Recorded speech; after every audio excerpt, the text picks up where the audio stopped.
Swastiastu, Assalamualaikum, salam sejahtera, shalom, salam kebajikan untuk kita semua. Semangat pagi anak-anak, semoga kalian dalam keadaan sehat selalu ya. Kembali lagi di channel YouTube Ibu yaitu Kreasi Willy dalam proses pembelajaran daring atau online khusus di pelajaran Bahasa Indonesia kelas 11. Nah, untuk pertemuan hari ini yaitu materi ketiga masih di bab pertama memahami teks prosedur. Sebelum kita lanjut ke materi, adapun tujuan pembelajaran kita hari ini yakni siswa mampu menganalisis kaidah kebahasaan dalam penyusunan teks prosedur. Nah, apa saja materinya hari ini? Mari kita lihat.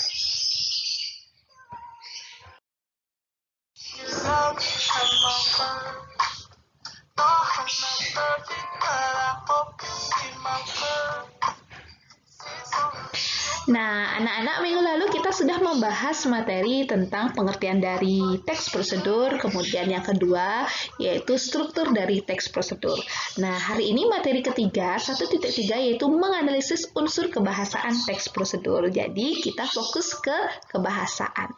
Nah, yang pertama yaitu kebahasaan atau kaidah bahasa dalam penyusunan teks prosedur itu ada banyak. Yang pertama itu ada kata kerja imperatif. Apa sih kata kerja imperatif? Nah, di sini Ibu sudah jelaskan, kata kerja imperatif itu adalah kata perintah dan larangan dalam pelaksanaan teks prosedur. Nah, jadi di sini kata kuncinya adalah kata perintah dan kata larangan. Jadi, agar kalian lebih paham, di sini Ibu berikan contoh masing-masing. Yang pertama, silahkan masukkan semua potongan buah tersebut. Ada tanda seru, ini kata perintah ya. Jadi kata perintah itu dipersilahkan untuk memasukkan semua potongan buah tersebut. Kemudian yang kedua, jangan memasak mie instan dengan api yang besar. Nah, ini larangan karena ada kata jangan ya. Jangan memasak mie instan dengan api yang besar. Itu larangan.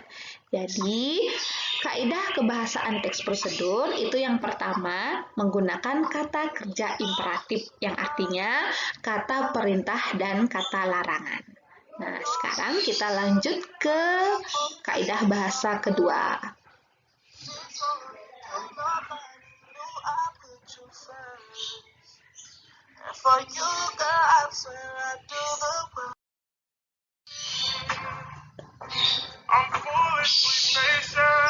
Nah, anak-anak, untuk kaidah kebahasaan teks prosedur yang kedua yaitu ada pernyataan persuasif. Nah, apa sih kata pernyataan persuasif? Pernyataan persuasif itu adalah sebuah pernyataan yang mengandung ajakan, kemudian ada kata membujuk dan meyakinkan. Jadi contohnya, ayo, marilah gitu.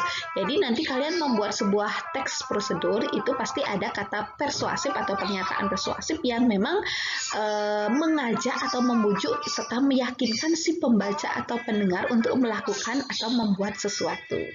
Nah, sekarang yang ketiga yaitu ada kata teknis. Kata teknis itu adalah kata-kata yang memiliki makna khusus pada suatu bidang keahlian. Jadi ada makna khususnya ya. Agar kalian lebih paham, di sini Ibu sudah beri contoh. Misalnya ada kata pesisir. Nah, pesisir itu artinya tanah datar berpasir di pantai atau di tepi laut. Jadi kalian sering mengatakan pesisir, tapi artinya kadang-kadang tidak tahu gitu. Itu namanya kata teknis. Kemudian ada kata jenius gitu ya. Jadi jenius itu adalah istilah untuk menyatakan seseorang dengan kapasitas kecerdasan di bidang intelektual gitu. Jadi itu contoh kata teknis. Masih banyak lagi kata-kata teknis yang nanti akan kalian gunakan untuk atau dalam penyusunan teks prosedur.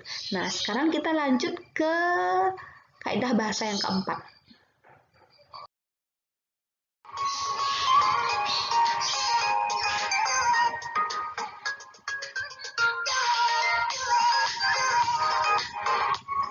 Nah, sekarang kita lanjut ke kaidah bahasa yang keempat, yaitu ada namanya deskripsi alat. Nah, di sini deskripsi alat apa sih?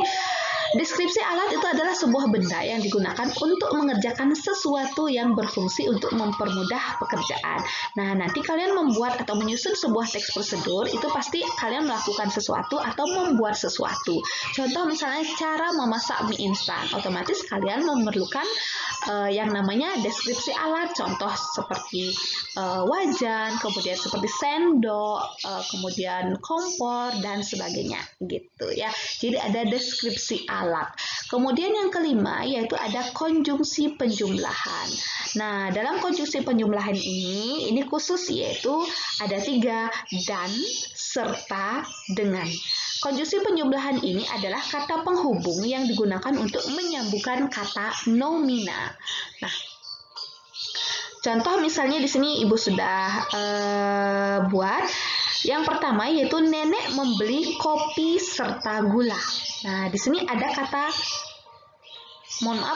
serta yang merupakan konjungsi penjumlahan. Kemudian tadi Ibu katakan konjungsi penjumlahan itu adalah kata penghubung yang digunakan untuk menyambungkan kata nomina. Nah, kata nomina, kata benda yaitu ada kopi dan gula. Ya, jadi di sini konjungsi yang digunakan itu adalah serta. Kemudian yang kedua, ayah dan ibu pergi ke kantor. Di sini ada kata dan, konjungsi dan. Kemudian kakak dengan adik berjalan kaki berangkat ke sekolah. Nah, di sini ada kata dengan. Jadi nanti kalian pada saat menyusun teks prosedur itu akan menemukan atau memuat konjungsi penjumlahan yakni dan, serta, dengan. Nah, sekarang kita lanjut kaidah kebahasaan teks prosedur yang ke-6.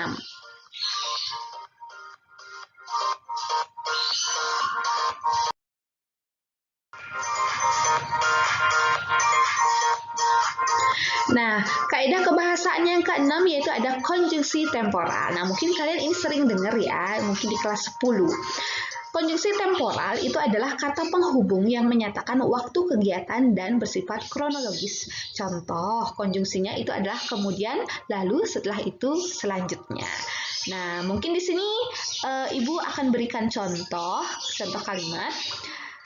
Tuangkan air sebanyak 100 liter ke adonan, kemudian aduk perlahan hingga merata. Nah, jadi yang menandakan konjungsi temporal itu adalah kemudian. Jadi menyatakan waktu gitu. Misalnya ganti menggunakan selanjutnya boleh, lalu boleh, setelah itu silahkan.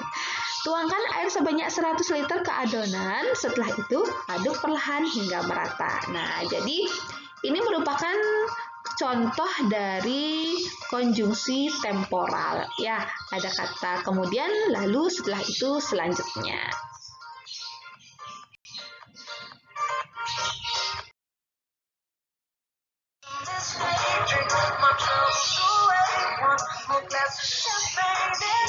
Nah, anak-anak, untuk pertemuan hari ini yaitu materi yang ketiga mengenai tentang kaidah kebahasaan dalam teks prosedur itu Ibu cukupkan sampai di sini.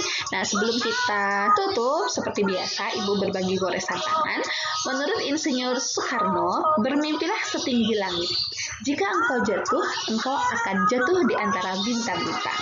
Sekian dan terima kasih. Om Santi Santi Santi Om. Sampai bertemu di pembelajaran berikutnya. SMK Bisa, SMK Hebat, Wirabakti Jaya. Jangan lupa selalu subscribe, like, dan komen YouTube Ibu. Dadah!